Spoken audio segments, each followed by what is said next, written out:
Mas Henry. Ini luar biasa apa yang disampaikan oleh Bang Abe. Bahkan Mas Abe tadi sempat masuk ke isu up to date tentang gorengan. Gorengan mahal, Bang. Betul sekali.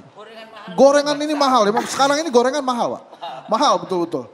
Nah, tadi apa yang disampaikan oleh Mas Abe, kemudian apa yang terjadi di Ancol waktu itu memang itu kan adem ya, rekonsiliasi. Tentang politik identitas. Ini tidak akan selesai karena pada saat Anda mengatakan, oh itu pilih dong, kan sama-sama Jawa. Oh, pilih dong, sama-sama Sunda. Ya itulah yang terjadi. Indonesia itu satu karena bineka. Inti dari Indonesia itu tunggal ikanya. Nah yang tidak boleh dalam politik identitas, saya sudah berkali-kali sampaikan, adalah reward and punishment dalam politik identitas. Kalau tidak pilih Mas Abe masuk surga, masuk neraka. Kalau pilih Mas Abe masuk surga, ya itu nggak boleh tuh. Antara surga dan neraka dipilih gitu. Nah menurut saya itu, tapi kalau digunakan ya pasti akan digunakan karena pasti itulah jualannya. Ya? Jualannya pada saat mencari dukungan kan kalau dari public choice theory ya begitu. Kontrak dalam politik itu tidak pernah uang tapi suara. Makanya politik identitas tidak boleh ada reward and punishment, masuk neraka, masuk surga dan lain-lain itu. Kemudian sekali lagi saya apresiasi apa yang dilakukan oleh Pak Jokowi dan Mas Anies kemarin. Ini terlihat betul bahwa ada sebuah konsentrasi penting, yaitu bagaimana nama baik negara di kancah internasional. Jadi semoga apa yang terjadi di Ancol itu bisa menular kemana-mana dan yang paling penting adalah di bawah ini mengerti dan adem gitu.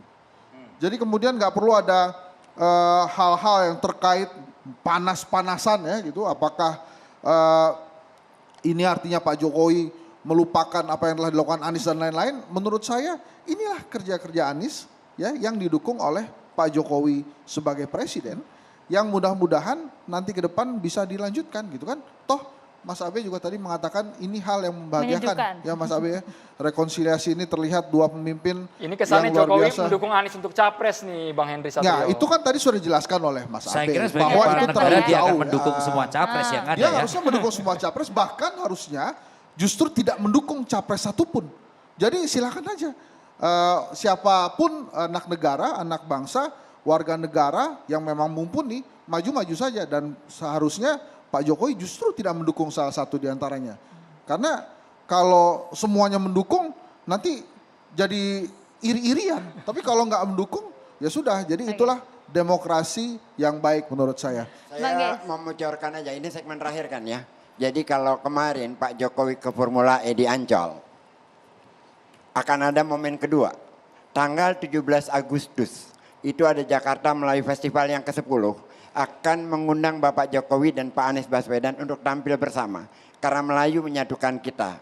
Bahasa Indonesia berakar dari Melayu dan kita disatukan oleh bahasa Melayu melalui bahasa Indonesia. Saya kira itu akan menjadi momen yang siap-siap ramai lagi itu Bang. Siap-siap menjadi ramai lagi, siap-siap menjadi ajang persatuan kita lagi dan silakan PSI mengkritisinya. Pak Arya sudah undang sekarang. PSI cukup kritis ya. Menurut saya juga tidak terlalu harus anti karena persandingan-persandingan kritisnya juga masih masuk akal. Jadi maksud saya terganggu nggak sama berisiknya PSI, PDI Perjuangan? Saya melihat hal yang substantif, saya melihat kan ada kritis. Kalau kritis itu pasti argumentatif dan solutif karena memberikan persandingan. Yang penting jangan sampai kekritisan PSI itu menjadi intrik politik karena gorengan-gorengan yang di medsos itu kemudian menjadi sangat antagonis dari prinsip-prinsip yang substansial yang kawan-kawan PSI. Nah PDI menghindari kritis adalah argumentatif dan solutif untuk memberi dua persandingan yang berbeda, kebijakan yang berbeda supaya rakyat cerdas. Mana ada dua persandingan untuk menilai. Tapi yang bahaya pada saat ini blunder pada saat di medsos dan kita nggak bisa ngerem lagi menjadi intrik. Yang menjadi intrik dan akhirnya menjadi seolah-olah adu domba atau menjadi sesuatu yang